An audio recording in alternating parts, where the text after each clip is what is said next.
Magandang umaga po si Catering. Ayan, nandito po tayo ngayon sa Arguadiente. Ayan.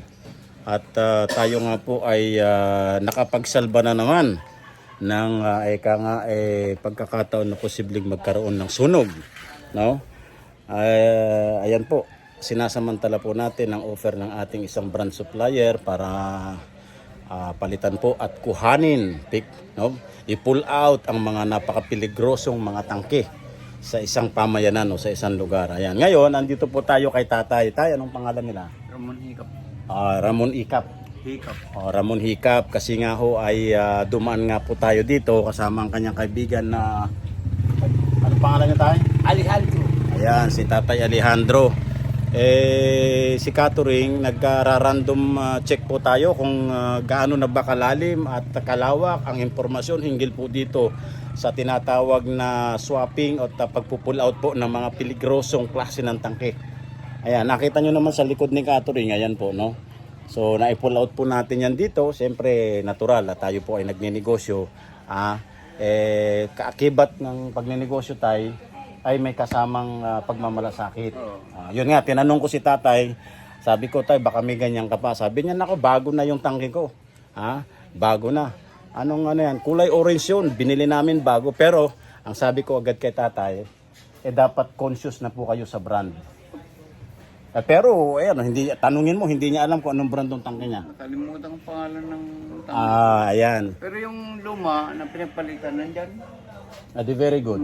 Nandyan, binibinta ko na nga sa dyan shop. Ayaw ko.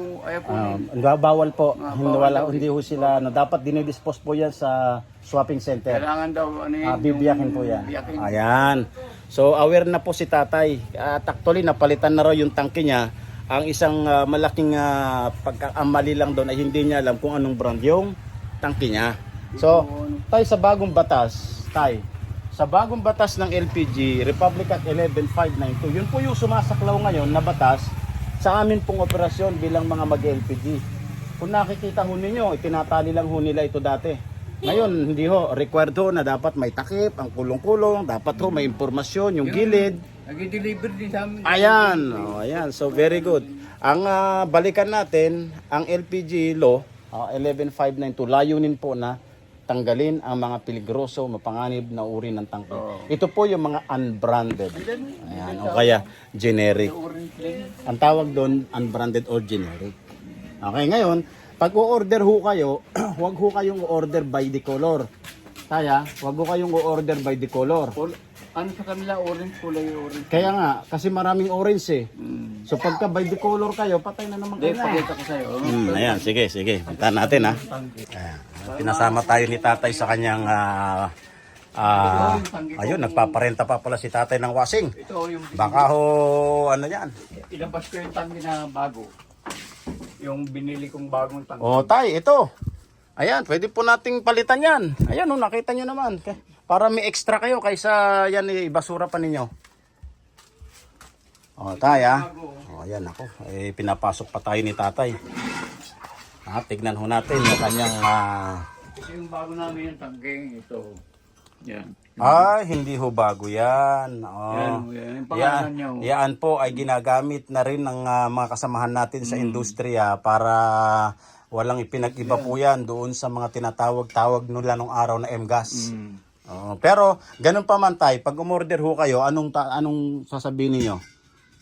Pag tumawag kami doon sa in-orderan namin, sabi namin na walang kami ng tangke, ubos na yung yung tangke na may laman. Hindi ganon. Sasabihin niyo kung ano yung brand. Ito po yung brand tayo.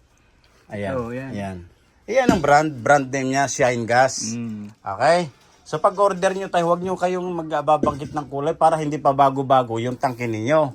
Ganun yung binili namin eh. Kaya lang, para ho maproteksyonan yung tangke ninyo at manatili kung ano yung brand na yun po kayo dun sa pangalan. Pagbilan nga ng Regasco, pagbilan nga ng Shine Gas, pagbilan ng Fiesta Gas. Ganun po, wag ho kayong magsasabi ng kulay blue, kulay orange. Mawawala po yan. Okay, Tay? Orange yan eh. Ayan. Kaya yan. So ayan, maraming salamat Tay sa iyong pagpapa-unlock na makita ang tangke na pinagmamalaki ni Tatay. Pero Sabi ko nga ho, wag ho tayong order ng ano na by the color. Oo. Kundi babanggitin po natin yung brand, yung pangalan ng tangke mismo para hindi ho napapalitan. Ha? Alam naman din pala ni tatay na talagang pinagbabawal na po yung mga unbranded o tinatawag natin generic. Oh, pinalitan na namin. Kasi nung order nga kami, sabi, tay, hindi na pwede yan. Kasi luma, ano na ngayon, kailangan bago ng ano. Kaya bumili kami ng bago yun. Tama po. Oh. Kaya lang, bumili nga siya ng bago, binigyan na naman siya ng dragon. Pag deliver, palit-palit. Yun. Luma na yung napunta sa akin. O sige tay, maraming salamat ha. Ah. Ito po si Catherine, ang tangkero at hampas lupang tagapaghatid ng tangke sa inyong bahay-bahay. Magandang umaga po.